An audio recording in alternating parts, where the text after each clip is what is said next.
Welcome back to Between Two Racks. This week's episode, we're going to discuss loading. I'm calling this episode Loading 101.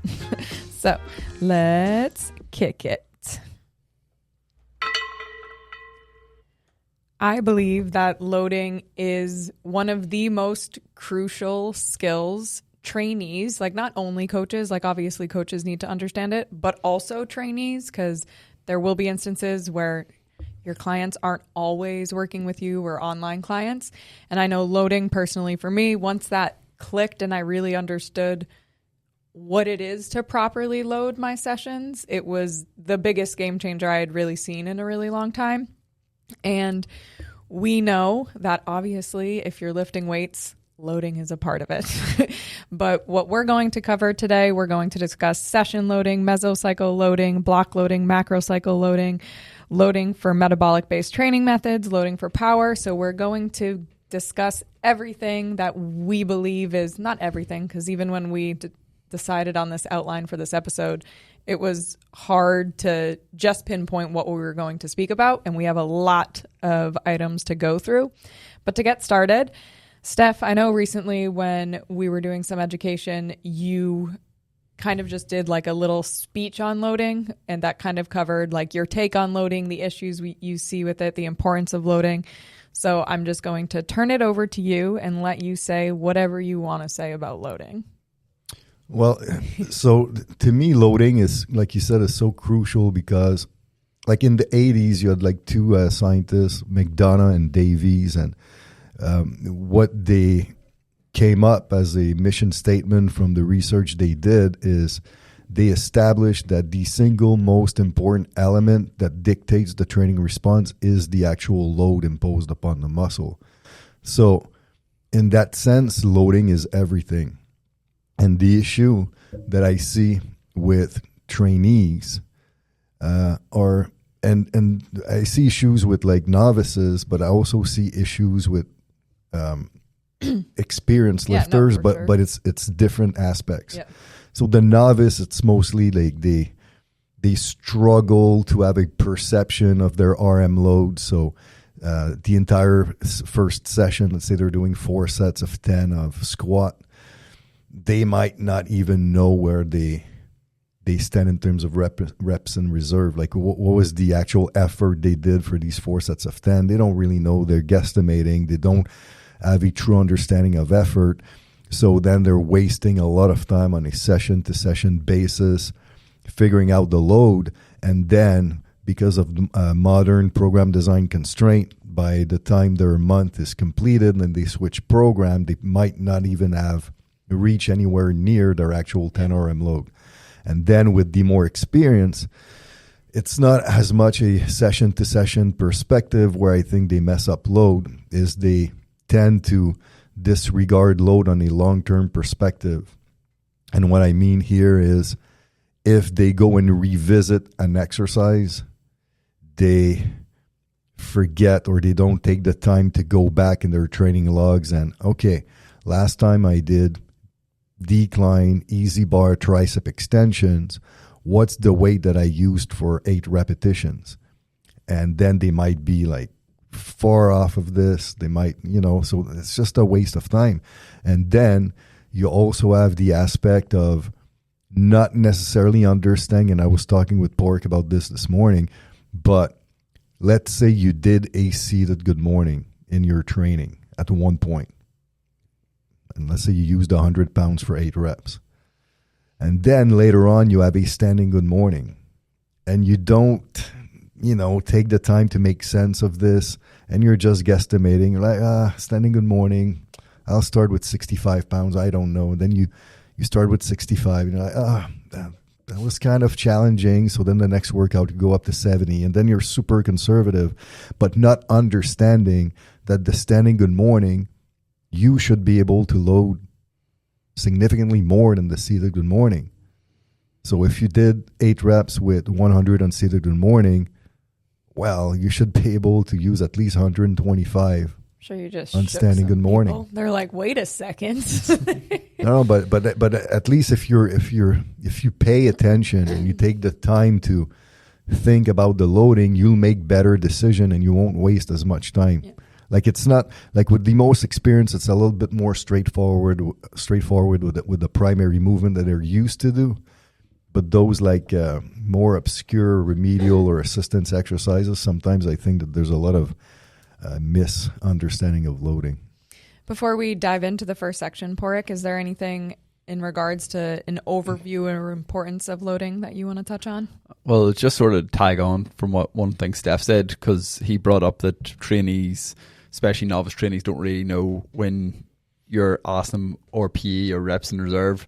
And both of those factors, like RPE and reps in reserve, I hate both of them, but I use both of them all the time. Yeah. So it's one of those that it is a very useful tool, but since they're so subjective, you have to always take it with a grain of salt, because very, very, very few people are good at really, truly estimating knowing. And then, okay, what are we talking about? Is that 2 reps in reserve of technical failure? Is that actual muscular failure? Or is it emotional failure? Is it emotional? Exactly. Like, so there's so many different elements within it. So obviously when you're talking about a big compound movement, you're hoping that everyone's talking the same language and say, all right, that's 2 reps in reserve of technical failure.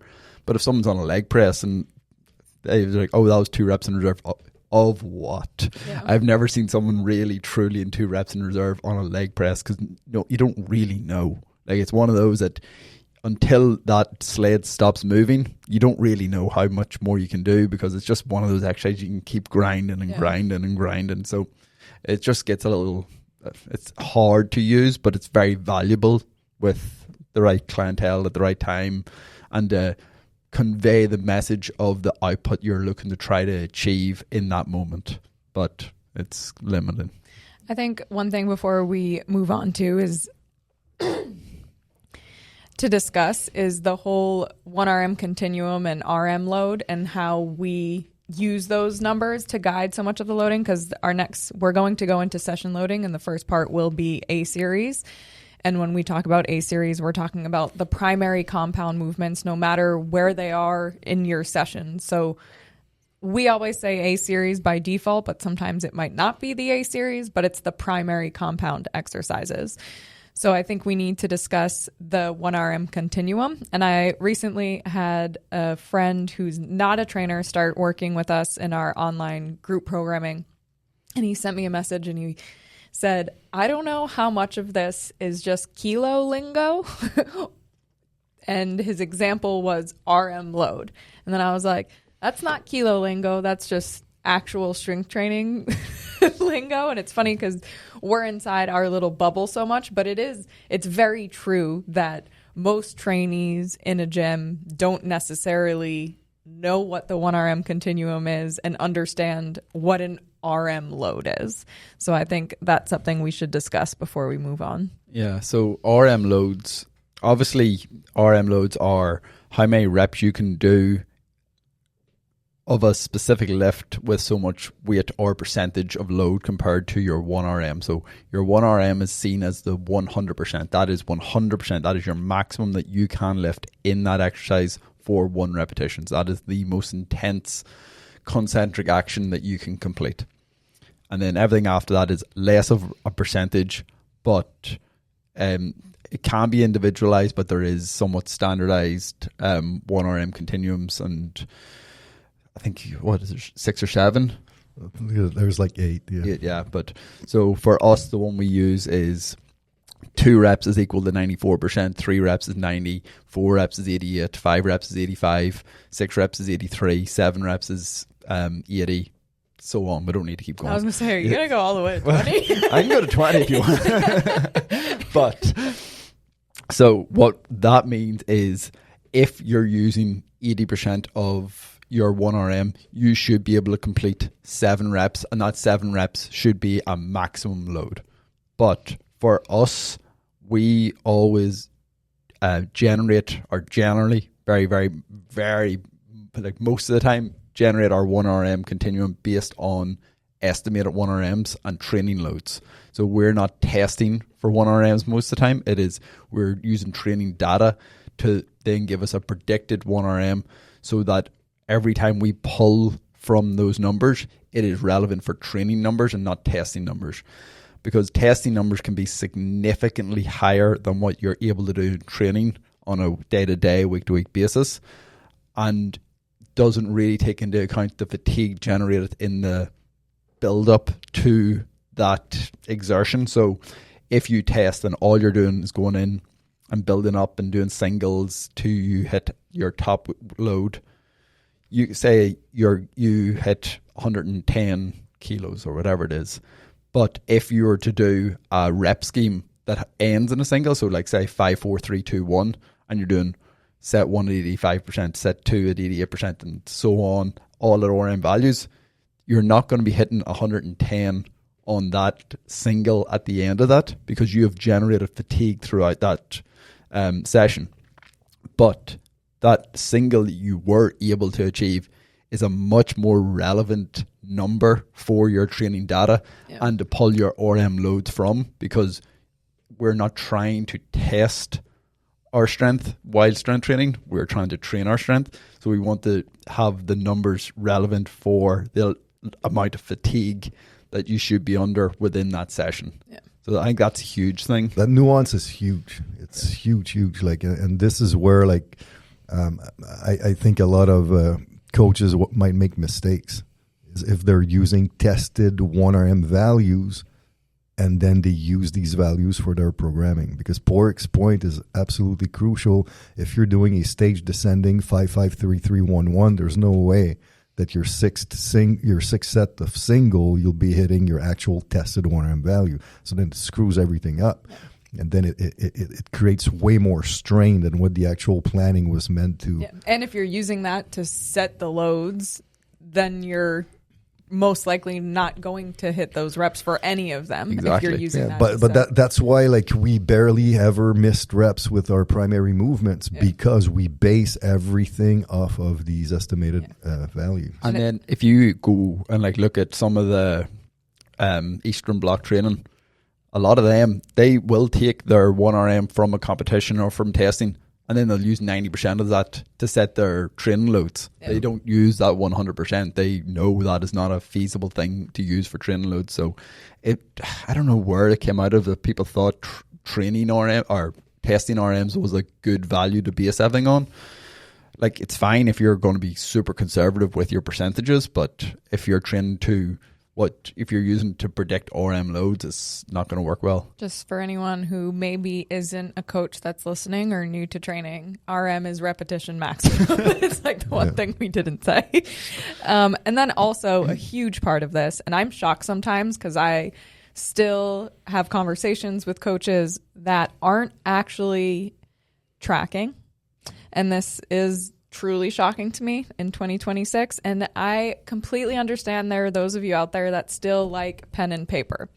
Fine, but you should be, I was going to say digitizing, like going into something and tracking so that you do have reference, because if you're using pen and paper, you're not referencing all of the times you've done all these exercises when you should be when you're on the gym floor with clients. And then obviously if you're working with someone online, you're using something digitally, but it should be something that tracks so that you can look over loads. And I'm saying this because just within the last few months, I've had conversations and people aren't using a training app with their group training. So we're like, loading is at the core of training. So if you're not using something to track load, if you're not having your clients track their load, if you're not tracking for them, it's a massive disservice. And I agree, and I'm old school as hell, and like, in my opinion, I would never go back to pen and paper, even though I'm old school. And in my opinion, if you're not using an app and nowadays and you're still in pen and paper, you're just being stubborn. You're not being old school, because come on, man. And then if it's because, I don't want my athletes to be on their phone all the time, like, what the hell? Like, it's not hard to just leave your phone there, do your set. At the end of the A series, go write down your things, and then come back to your B series. Well, if you don't want your athletes to be on their phone, just have an iPad with the programs on the iPad. Like, if that is your big limitation, make the expenditure that has the workaround, because it's going to improve the results of training massively. Yeah. Like the time I used to waste back in the days when I was training my athletes, going back in training logs to track them. I mean, man, I wish this existed back then. But you probably wouldn't be who you are. Well, that's not true. Well, no, you hate tech. You would have struggled. No, I hate tech. I absolutely hate tech. I love pen now. and paper, but like I spent a lot of time tracking data. Want to correct myself. You don't hate tech. You get frustrated with tech, but you do understand its value and you do take the time to teach yourself it. You just get frustrated with it. Yeah, no, absolutely. Okay.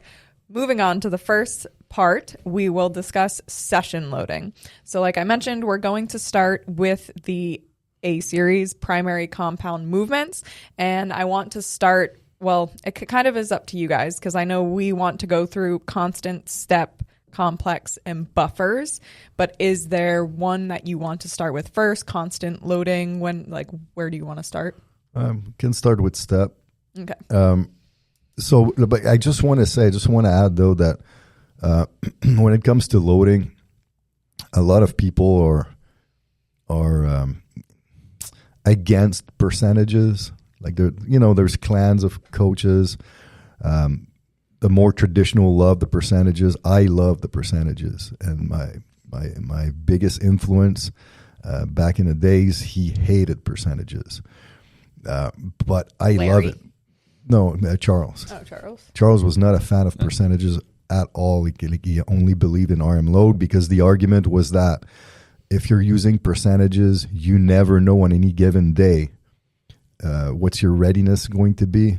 So if you're very precise with percentages, you might miss the mark, which is the reason why you use the rep ranges with RM load. It allowed for that variability. But my argument to this is because I base everything off of training loads, and I tend to be a little bit more conservative with my A series. I love the percentages because the percentages allows me to have precision. And because of that precision, it also allows me to better convey the reps in reserve. Because if I say 2 reps in reserve, well, we know it's 2 reps. Yep. If I say 5%, we know that 2 reps in reserve is 5%. I know that 1 rep in reserve is 2.5%. So it allows me to be even more precise with my programming and when I'm talking with clients about reps in reserve. So they understand it better.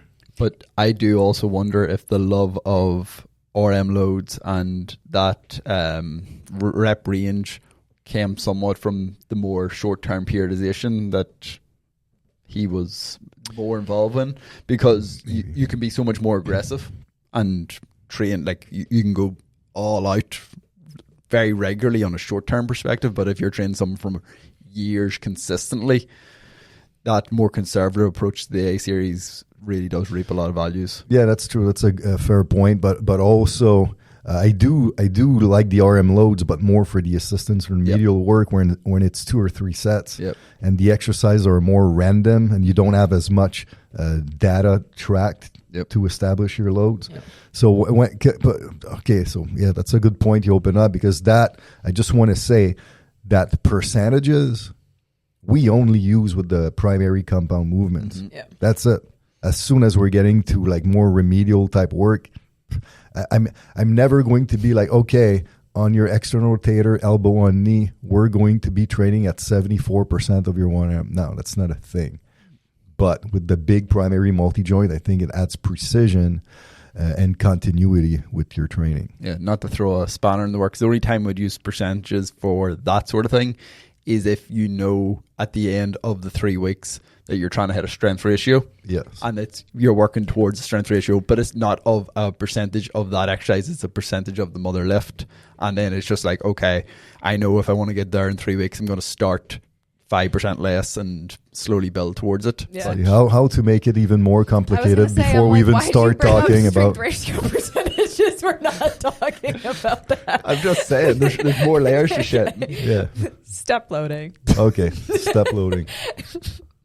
So the reason why I want to start with step loading is because I think that it's the core loading structure or session structure for your A series primary multi-joint compound movements. I think like that's what everybody should. Most people, everybody should do this.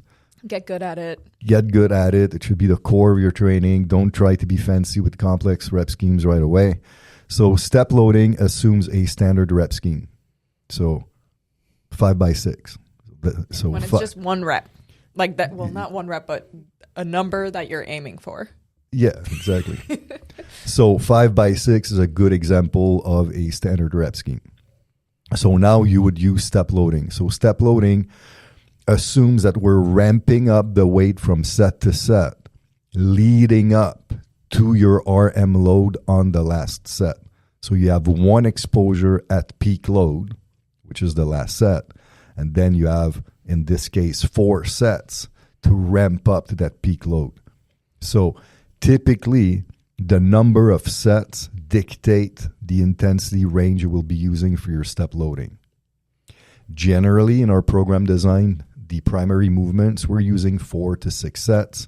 So on average, it's about 8-10% intensity range from set 1 to the last set. With 5 sets, it's exactly 10%.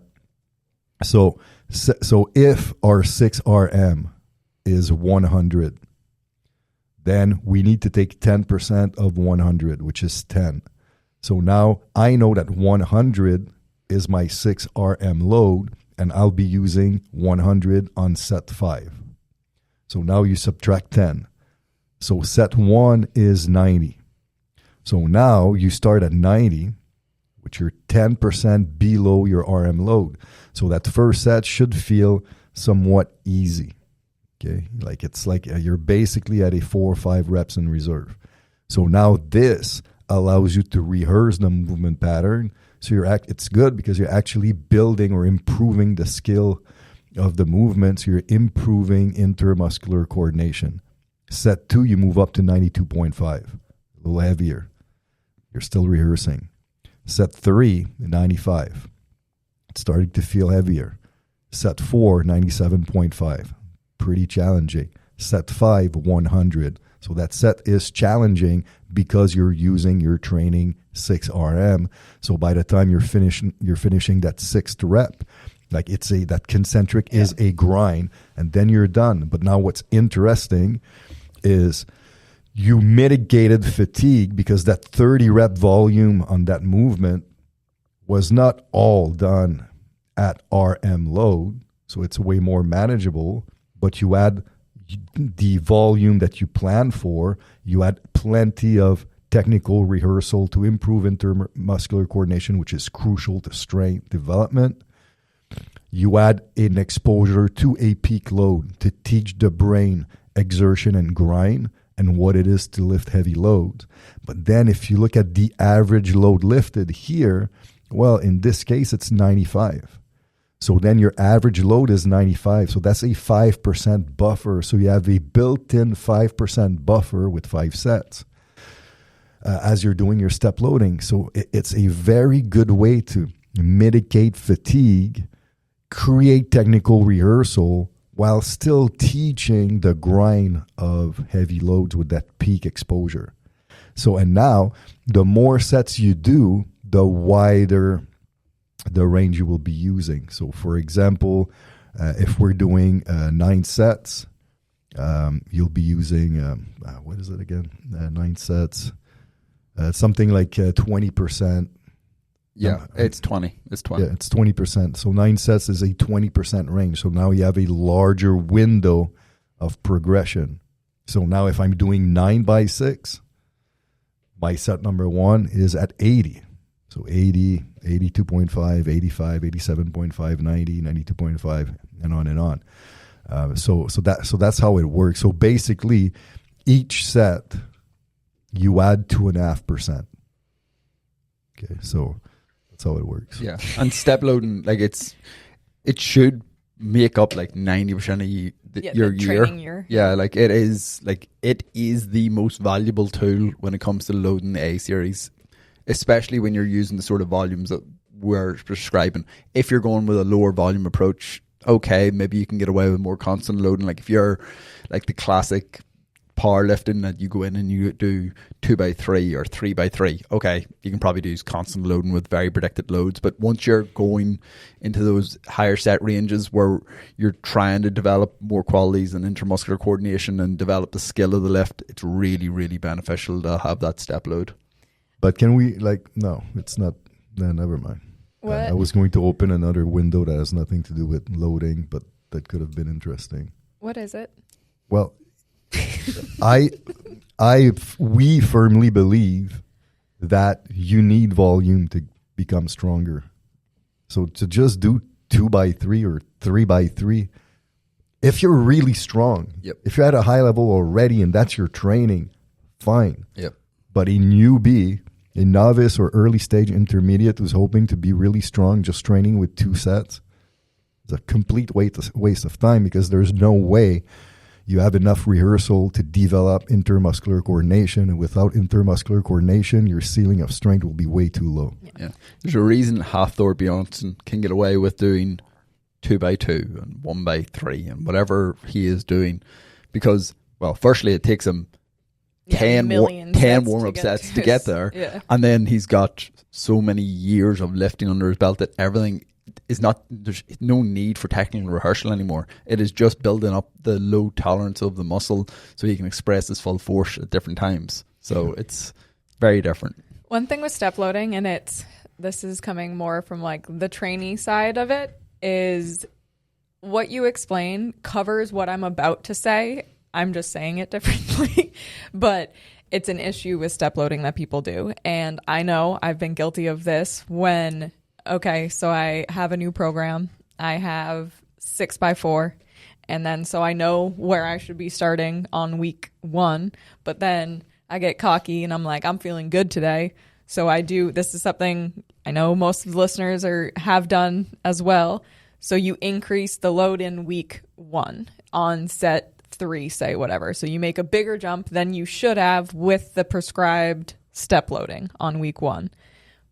But then that's an issue, because then most likely what happens, I mean, obviously there's nuance to it. So sometimes it's fine. Sometimes it'll work out because you haven't done this exercise in a while and you actually are stronger than the last time you did it. Fine. But again, that takes years and experience of knowing your numbers well enough. But then the issue with what I'm talking about is that most likely what can happen, if you were just feeling good that day and okay, you bumped up, then you go to week 2, then your numbers have been reset with the new training load you did in week 1. And then that's when people already start to miss reps. Yeah. And for me, I always try and keep people on track week 1, even if they're feeling good, because if they're feeling good, it's not like they're not going to get a training response from week 1. But let's feel better in week 3 when we're actually trying to. Yeah. And if you underload at week 1, you can always readjust and take a bigger jump between week 1 and week 2 than was originally planned. But if you overshoot week 1, you're just fighting fatigue for the rest of that phase. So I always try and stick to the plan week 1. You're going to get a training response, and then week 1 was really easy. All right, we'll do a 5% jump instead of a 2 to 2.5% jump. That's not a big deal. Yeah. But if you go and say, oh, fuck, week 1, I'm just jumping 6% out of nowhere above where I was meant to be, like that's going to be a grind of a phase, and you're probably going to generate far more fatigue than you needed to, or like within that phase. So it's probably going to ruin that phase and possibly the next one, depending how big a hole you dig. Yeah. I mean, I'm always very robotic with load selection. I don't let emotions dictate what happens with the A series. Yeah, but you still, I mean, it's just funny because just last night, so obviously this weekend is Miami Music Week, so I know I'm going to be staying up late. I know I'm going to be dancing for like 4 days straight, and I was like, okay, then I'm going to hit my training on Monday, and I have 6x4. That's my actual program right now. And I was like, Steph, but it's heavy because it's 4 reps.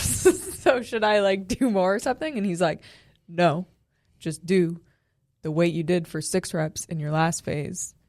For the first time, you do the 4 reps on Monday. I was like, okay. So that's, yes, you're still sticking. You're not changing the program or the reps, but you have some ability to. No, but it's still being robotic in the sense that, well, now you're doing something that will invariably affect your ability to generate force. But I'm still sticking to the plan. All I'm saying is, well, train 5% below that number for week 1. That's it. Okay. Moving on. Constant? Complex? Let's go complex. And okay. We can see if constant for the B and C series, and it'll be an overview. Okay. But so complex, once we talk about complex loading, we're talking about pretty much fancy rep schemes. Yeah. So sexy rep schemes. Yeah, so your descending reps, ascending reps, stage, ascending, descending, pyramid, feelers, whatever you want, way of loading. But it means is you're given a very specific rep, and then you have different rep targets within the set complex. So like stage descending is probably the most classic one. So 7, 7, 5, 5, 3, 3. So you have 2 sets of 7, 2 sets of 5, 2 sets of 3. And the goal of this is that you're going to use RM loads for each set. But if in week 1 you go in and hit RM loads in your 7s and RM loads in your 5s and RM loads in your 3s, well, firstly, you're most likely not going to get all your reps because you're going to generate far too much fatigue that you're not yet prepared for. So what we say to do is to start below that, generally 5% lower, and that will guarantee success in week 1. So you're going to be pretty much doing every set with theoretically 2 reps in reserve. It won't become the end because you will have generated fatigue throughout the process, but you still shouldn't miss any reps. In week 2, you bump the load 5%. You've had a training response from week 1. It's not like you didn't get a training response trained with 2 reps in reserve. You will. So you're going to be slightly stronger, more efficient at that movement pattern with those loads. Week 2, you use your RM loads, and it's brutal. There's no two ways about it. It's hard, but you still should be able to do all the reps because you had a training response.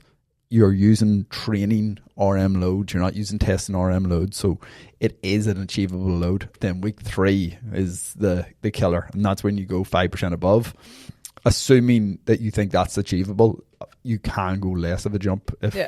If you're like, okay, there's not a chance I'm doing all the reps, you missed can reps. You can adjust that based on how the phases went. But if everything's went well so far, you can take a 5% jump, and that's where you're gonna grind, and it's going to be a absolute slog to get through that session. And even with what you're saying, so in week 2, say they miss reps. So then week 3, you're doing the same exact loading that you had selected for that week 2 just on week 3, and then again aiming to get all the reps. Assuming that, like, if they missed 1 rep and it was maybe a technical fault, you can maybe take a little jump. If they're missing multiple reps and it's a grind, you're 100% repeating that loading and just improve on the outcome of that session.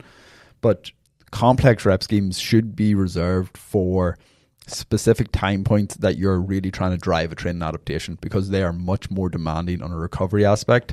So if the trainee is unprepared for them, I can't remember who said this quote, but it's you missed the training adaptation twice because you fucked up the first one, so you didn't get a training adaptation, and then since you've tried that stimulus before, it won't have the same effect the next time you try that stimulus, so it's not going to be as effective again. So it's just very counterintuitive to use the complex rep schemes until someone's really, really prepared for them and going to maximize their progress.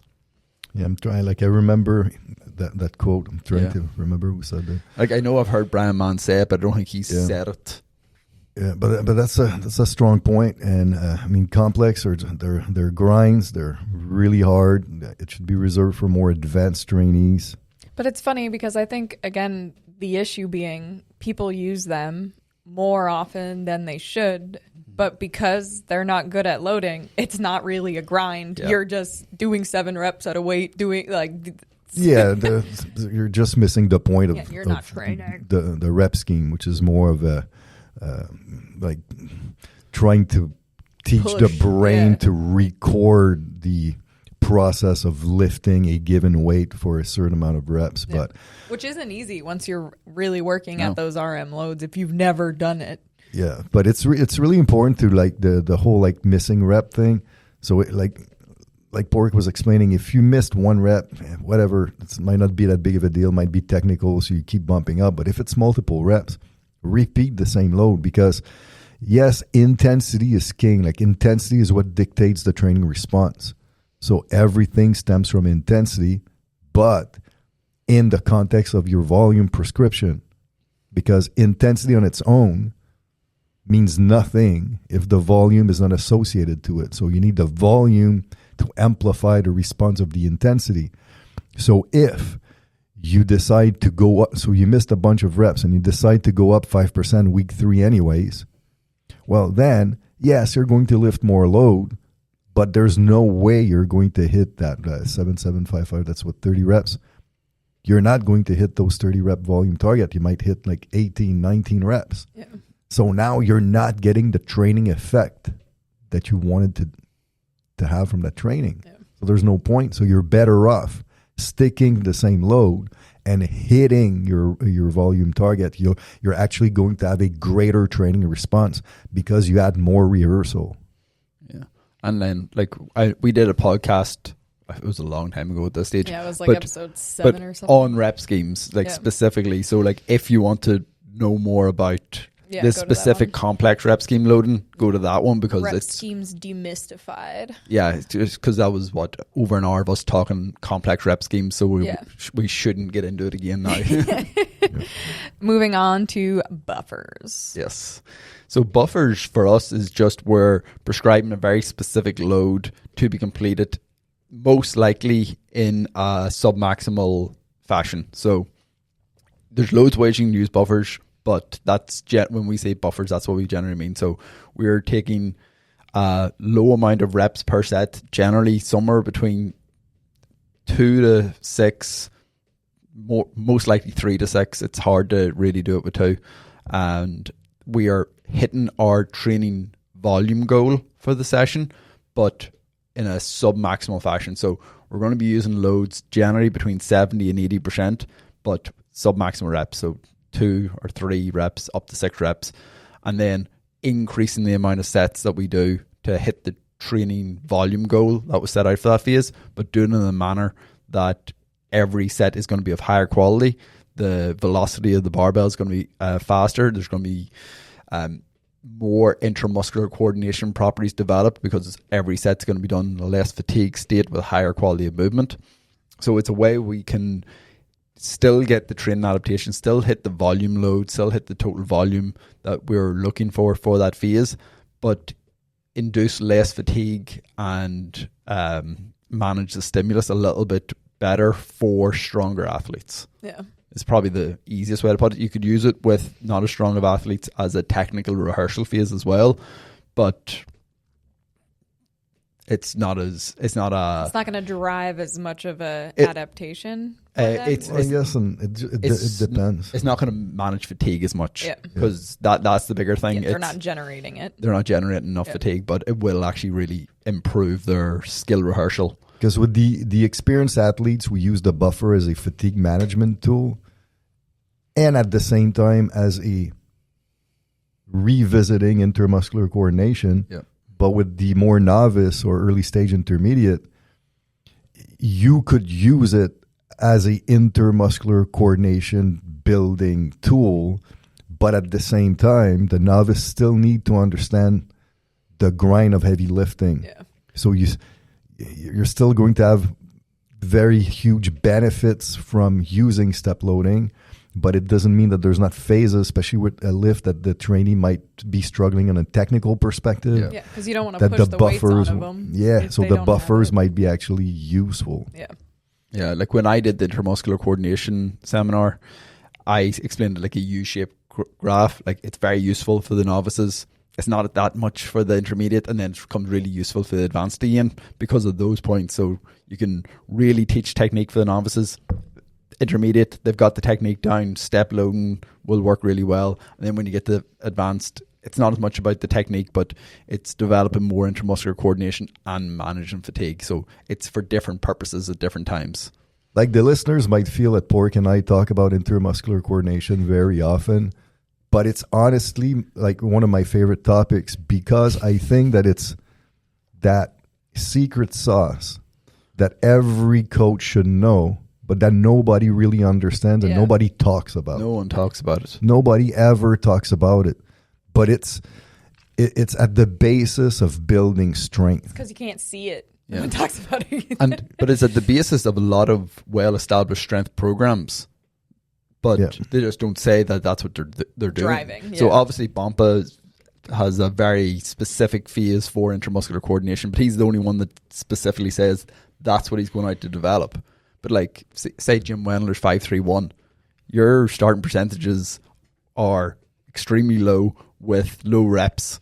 So you're developing intramuscular coordination. That's what's happening. It just doesn't have the volume. Yeah, but so you're missing a little bit of the. Yeah, but he's more his frequency. So it's a volume over the course of the week instead of within session, but it's just a different programming style. So, but it's still like there's a lot of other programs that consider it without actually specifically saying that is what they're doing, and I don't think people realize the importance of that in the long-term development of strength. You want a T-shirt that says it, Steph? I don't think it'd be a great seller, but it's so crucial. So like I highly suggest people to go listen to Porrick's webinar in the Continuum on this, because it's so key to strength development. Moving on, we will talk about B series. So again, I don't want to just call them B series. I want to say the assistance exercises. So not the primary compound movements, more of like dumbbell presses, the rows, the everything. Curls. Yeah. Like outside. Curls. So assistance exercises, we generally use constant loading at this point. So we are going to use the RM load for the associated rep that is being prescribed, generally 6 to 12 reps in the B series, depending on the phase or the muscle group. But that means set one, you're prescribed 8 reps, you're training at 78%.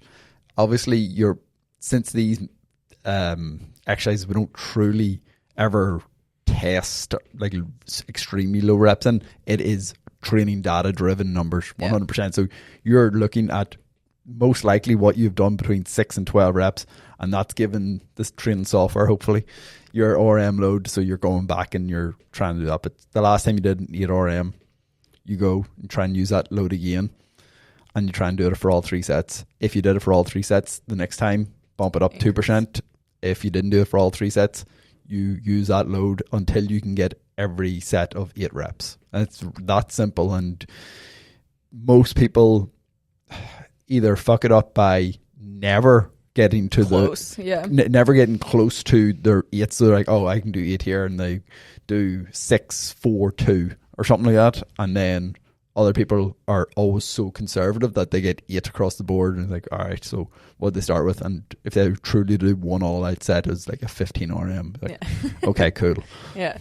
I mean, this is definitely, again, a huge game changer in terms of driving the work within the session, because if you underload it, again, you're not really pushing results, you're not pushing strength. And I really liked what you said earlier, Porrick, is we're not testing strength in the training, we're training for strength in the training. And this is one of those instances where, yes, we don't like to miss reps with the primary compound movements, are big meat and potatoes of our training, but we're not saying that don't miss a shit ton of reps, but it's okay to miss a few reps here because you're using constant loading and you are training to failure in this instance. Yeah, and it's in the context of the session. Yeah. And that's what's important to understand. Like sometimes I remember like back in the days, like with more advanced athletes that I would train, they would see the program on paper. Back then I had paper, and then they would look at the program like, that's it. That's all we're having today. Wait for it. Well, that's the problem, is if you actually load it properly, then anything can suck. Then because to me, the average strength training session, if you have between 18 to 24 sets, you're good. You're good. Okay, so, but the A series, the primary movement, this is the quality work. This is where like precision is so important. That's why we use the percentages and those step loads, and we're managing fatigue, because basically half of our training session is the primary movement. As we move on to the assistance and remedial work, all we're trying to do here is compound the effects of the primary by adding either more rehearsal in a motor pattern that's relevant to the primary movement, or building more hypertrophy in muscular structures that are relevant to the primary movement. So even then, it's still about the primary movement up to a certain point. So, and we're doing 2 or 3 sets. Mm-hmm. So train it hard. So if I'm doing 3 by 10 and my 3 by 10 is 10, 8, 7, fine. I don't care. Yeah. But one of the biggest things that I think people can take advantage of is if someone is always training sub-maximally and always hits their 3 by 10 or whatever it is, reduce their sets. Go to 2 sets and don't tell, like, it's not a, it may say 3 by 10 on paper, but you give them a load and they just go until failure. Yeah. And that, let them recalibrate their loading, because when people see the less total work, they're more likely to really, really push that first set.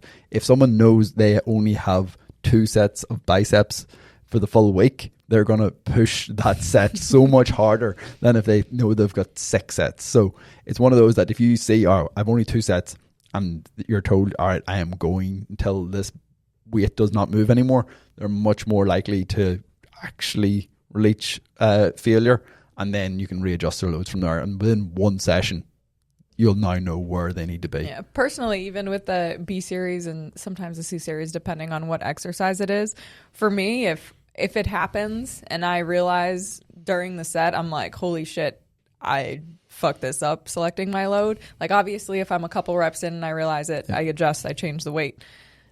Or I just, like you're saying, I just go until I fail. Because I'm like, I might as well at least push to see where I'm really at now. So I'll just do as many reps as possible. Yeah, because, so let's say you're doing tricep extensions and you picked a weight, you thought you were going to do 10, but then you're at 8 reps and you're like, man, that's pretty easy. Keep going.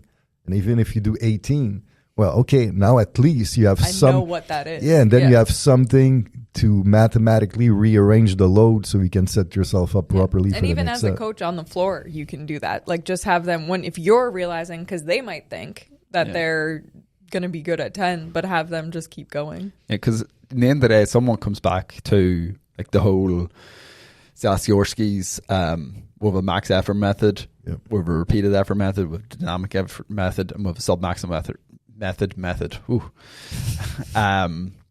In the B series, we're talking about the repeated effort method. All that means is fucking train to failure. Yeah. Like, that's as simple as that there. While it says 10 reps on the page, that is us trying to dictate a load for a specific training response. But what we're also looking is that is a 10 RM. So if you didn't pick the right weight, just bring it to the RM value and reestablish your weight for the next set. Yeah, the accessory work, we're trying to reward effort. Yeah. So like the rep per se, like we know, and it's been shown very clearly now in the past 7-8 years. Now the rep per se at this point doesn't matter that much. Like, just train to concentric failure. Okay, so boys, we're at almost 50 minutes. So I'm thinking I'm going to save part 2 for episode 103, because we have a rapid fire for next week. So I'm going to save mesocycle loading, block loading, and macrocycle loading for episode 103. Okay, because that works out well, and we'll cover out more things. But I have a few more items I wanted to cover before we move forward. Well, before I wrap this one up. One being loading for metabolic based training methods. Before we get there, let's just do remedials first. Okay, because you want to do remedials? Just as a touching point. Yeah, that's true. We didn't even have that. No. Depending on the type of remedial exercise, there is times where we're not saying go to failure. Yeah. Movement quality can dictate the training response that we're looking for things like your trap 3 raises, your pile raises, your external rotation. So things that there's a high level of coordination and you're trying to target a very specific muscle group. Okay, we're not saying it has to be to complete another failure.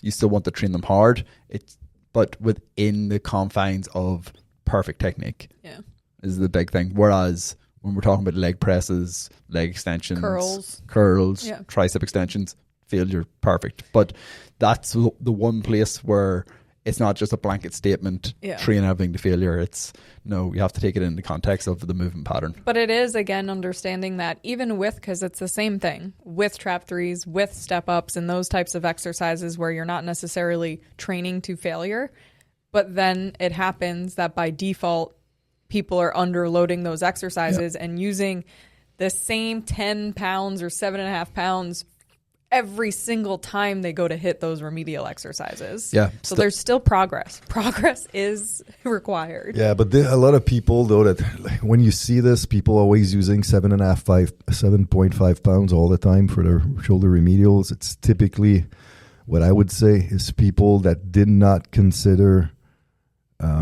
true progression in their training, and they're just rotating exercises at random. So they never got to the point where they really built a specific motor pattern. So they're always kind of like starting over. Yeah. They're touching it, but they're starting over all the time. Going through the motions of doing them. Yep. Okay, so perfect. Now, loading for metabolic-based training methods, but pause. Because we just now, 2 weeks ago, released our online body recomposition course. So for any of our listeners who missed the launch sale, you can go to trainkilo.com and apply the coupon code LOADING101 to get a discount on any of our online courses, because metabolic-based training methods is not what is taught in the body recomposition. It is what's taught in our fat loss and hypertrophy specialization. But within the new body recomp, there is a very unique style of loading that's applied to that style of training for body recomp training. So again, loading 101 on trainkilo.com to save on any of our online courses. Now, loading for metabolic-based training methods, because this is something that we see often. And metabolic-based training methods, we're talking about the GBCs, the giant sets, the tri-sets. This is loaded incorrectly often. So this is something that I want us to discuss. Yeah, I think that's important because, like you said, it's very misunderstood. So those metabolic training methods like sets, giant sets. So just for simplicity's sake, let's talk about a tri-set. So let's say the tri-set is squat, leg press, leg extension. Now, why are we doing a tri-set? It's because we're trying to generate a metabolic disturbance and create work capacity, lactate buffering abilities, increased nutrient storage capacity, and on and on and on. So there's a huge energy system component to the tri-set. So the key determining factor of the tri-set is the time under tension imposed upon the primary muscle that's targeted with the sequence. So the quad for that tri-set would be the main driver, that the response that we're trying to get from the musculature.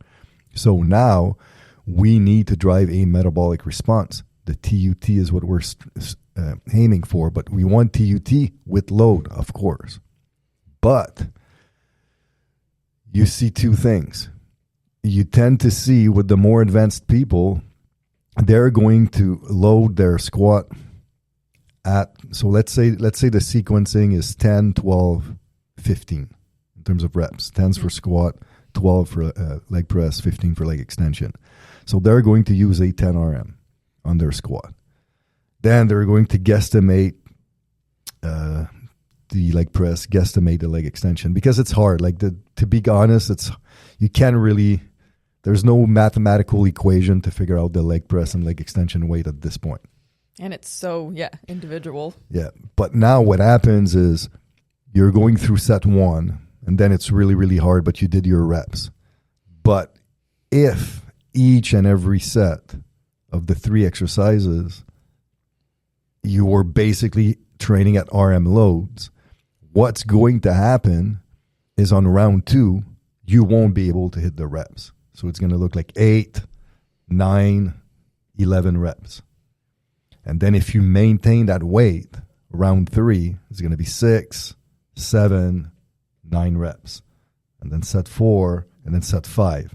So now what happens is if initially your tricep at 120 seconds of time under tension, okay, which is very oxidative by nature, well, now by the time you're at set 4 and 5, your time under tension is at 55, 60. So now you're not even getting the same metabolic response. It's not the same stimulus.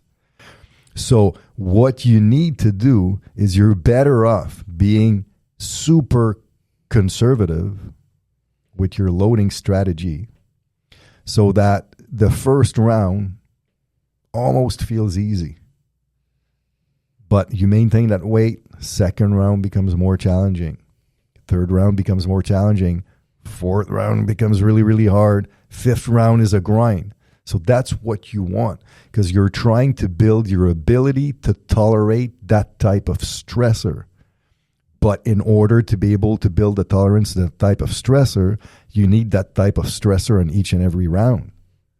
So if you're training so hard that you can't maintain the reps, well, you're not developing a tolerance to that stressor. Yeah.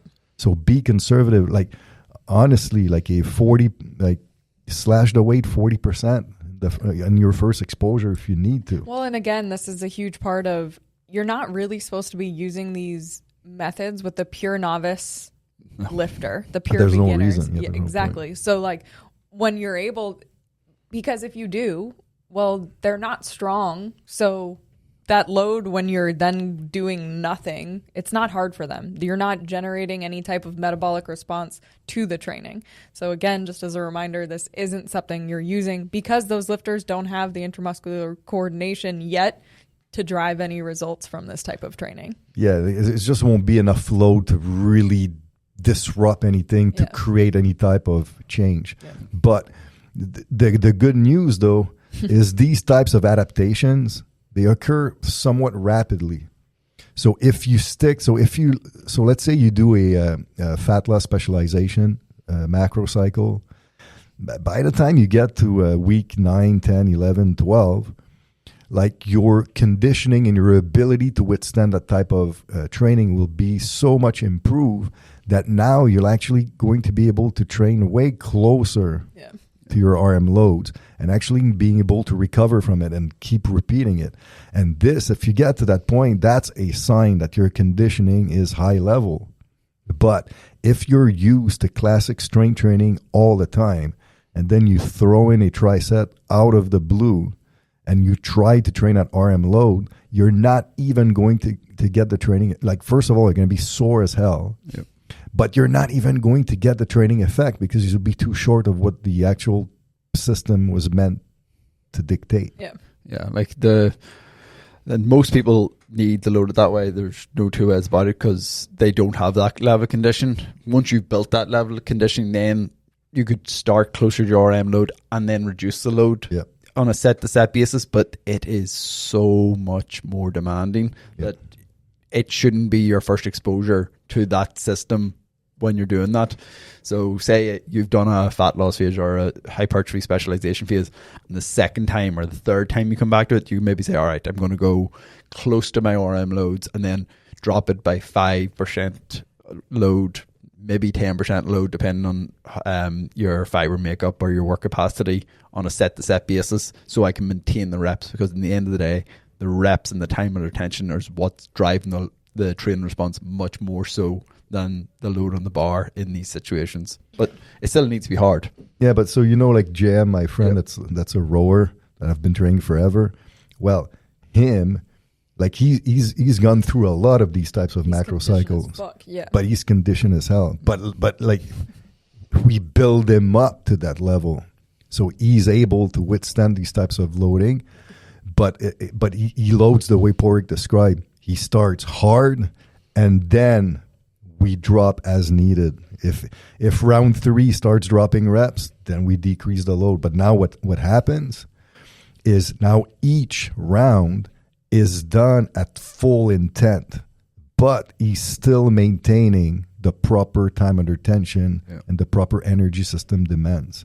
But you can only do this once you have a certain level of experience and ability with this type of training. Yeah, most people will never get there, being realistic.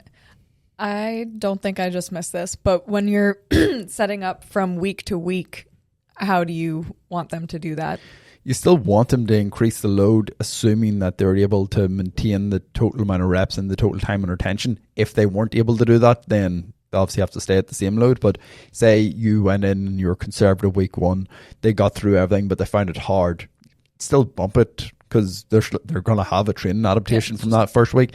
And it's such a different adaptation, because it's not like the loads with the challenging thing. So it's a metabolic adaptation. So it'll probably actually happen more so than the strength adaptation. So you could nearly bump it by 5% as long as they got through everything. Like you'll be able to have a more aggressive loading, especially if you're doing something like 4 days a week, because it's while it's a localized adaptation, it's also a systemic adaptation. So you're improving work capacity on a muscular level, but also on the full system level as well. Like Borik's description is exactly how I like to do it. Like you're better at, like, for somebody who's never done it, be hyper conservative. Like start at 50%. It doesn't matter, because just the training modality in itself will be a huge stressor. This will create a training effect, because if all you do is strength work, you're not used to it. No. So then do it sub-maximally and do all of your sets at the proper TUT.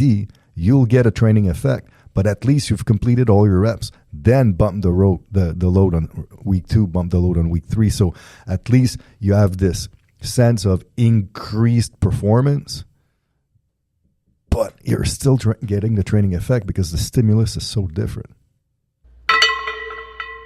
Any final thoughts you would like to leave the listeners with on loading? Do it. Yeah.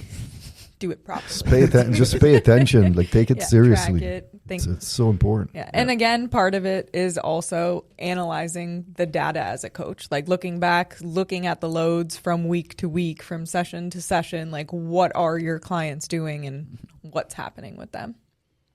Okay, so again, that was Loading 101 Part 1. We'll be back for Part 2 in episode 103. Thanks for tuning in. Like, subscribe. Again, Loading 101 on trainkilo.com. See you next week.